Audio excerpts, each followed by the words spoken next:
Bugun Guliston fasadlari toshlarini o'rnatish jarayoniga keldik. Mana shunday rekadan karkas to'qilib, shu yerga toshlar o'rnatilib chiqiladi. Hozir ustalar bilan ham suhbat qilamiz. Assalomu alaykum. Va alaykum.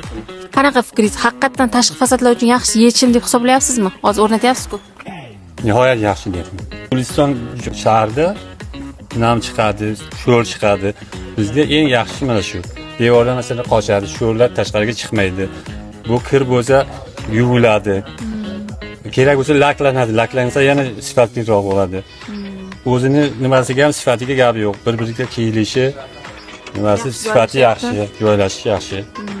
Aynan Guliston fasadlari toshlarini sifati haqida nima deya olasiz? Sifati yaxshi. Men masalan shuncha kvadrat nima qildim, biron qiynalgan joyim yo'q. Sinishlar yo'q. Hammasi sifati yaxshi. Dog'lar yo'q.